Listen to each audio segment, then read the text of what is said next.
Given the pretty underwhelming PS5 announcement and the disaster that was Concord, it's safe to say the last few weeks have not been kind to Sony or PlayStation. So what better time for a state of play? There's literally no better way to right the ship and get back on track heading into the holiday season. But the holiday season they really seem to be embracing the most was spooky season. The state of play kicked off with a heavy dose of horror. And while I'm not typically a fan of horror games, spooky season is my jam. So kicking off the state of play with the Midnight Walk and Hell Is Us definitely piqued my interest right from the start. Now I had never heard or seen anything about these games before this, so this was all a pleasant surprise for me.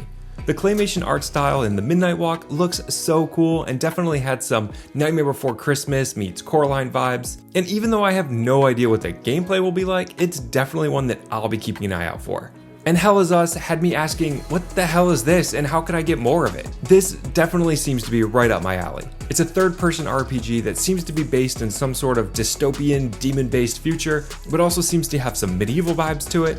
It seemed pretty reminiscent of Returnal meets Death Stranding, which is a combination that I could certainly get behind.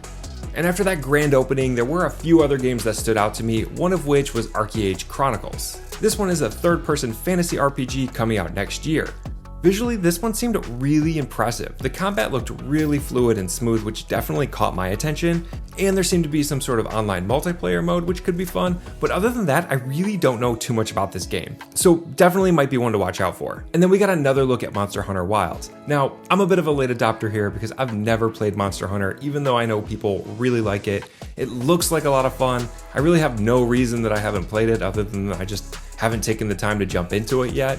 So if you're looking forward to this one, definitely be sure to let me know in the comments. Maybe this is the game that gets me on board the Monster Hunter train and I'll see what I've been missing this whole time. But this one looks great. Lots of different types of monsters, big weapons. I mean, what's not to like there? It looks like it could be a lot of fun. And then we also got another extended look at Dragon Age the Veilguard, which is coming out soon on October 31st. Now, I feel like we've been seeing and hearing a lot about this game recently. The publisher seems to be working overtime trying to build up hype, but I'm still just kind of on the fence about it. I'm just not really sure what to expect. It looks like it could be cool, but some of the combat seems to be pretty rough around the edges, and the character design still seems just a little bit questionable and also somewhat distracting. Now, the state of play trailer for this one was over 4.5 minutes, which for a 40-minute showcase is a really long time, and it kind of felt like a really long time. It seemed to kind of pull the energy down a little bit. It just kind of went on for a really long time. So I don't know. Sony seems to really be pushing this one, so maybe it's got potential. Let me know what you think in the comments below.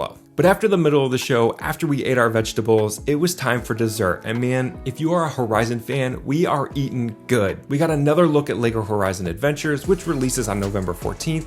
And look, this one may not win Game of the Year, but it may win Game of Our Hearts forever. This game looks like an absolute blast and doesn't seem to be taking itself too seriously at all. And it just so happens to be releasing a handful of days after the election here in the US. So, you know, depending on how things go there, we might all need like a good palate cleanser, a good little world to get ourselves lost in, a nice little fun distraction. So I'm here for that. We also got to look at some of the pre-order bonuses, which include some different armor sets and a Slitherfang roller coaster because why not? But I'm excited for this one. I like that it's available as a couch co-op, so I don't have to completely isolate myself from my family in order to play it. And I like that it's available on Switch because I think this game just seems to fit really well with like that handheld play style where you could just kind of sit back, relax, and play it. Now, will this lead to more actual LEGO Horizon sets in the future? Who knows, but either way, I think this one's gonna be fun. Definitely one I'll be checking out. And then we got an in-depth look at what to expect from the Horizon Zero Dawn remaster coming for PC and PS5 at the end of October. This was the remaster that no one really seemed to ask for because the original still looks and performs really well, but this preview looked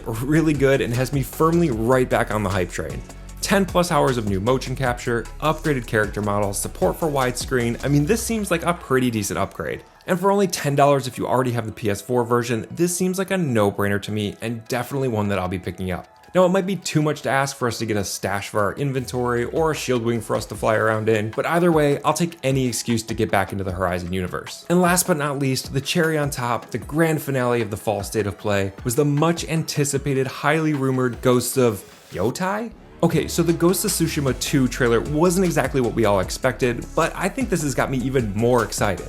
We're getting a new protagonist, Atsu, which I think is a really smart direction to go. Jin's story in Ghost of Tsushima felt complete and it had closure to it, so it makes sense for them to go in a new direction and tell a new story rather than trying to force something to fit. And the Ghosts of theme really works and gives them a lot of flexibility to try to tell different stories and expand just out of Tsushima. So I really like the direction that they went with this. I think visually it also just looked really impressive. We didn't really see any actual gameplay, but you can tell from the trailers that they're definitely going all in on the visuals and the bright colors and the color contrast. And we already know that they're going to go all in on the combat, and the combat is going to look and feel great. So this one looks awesome.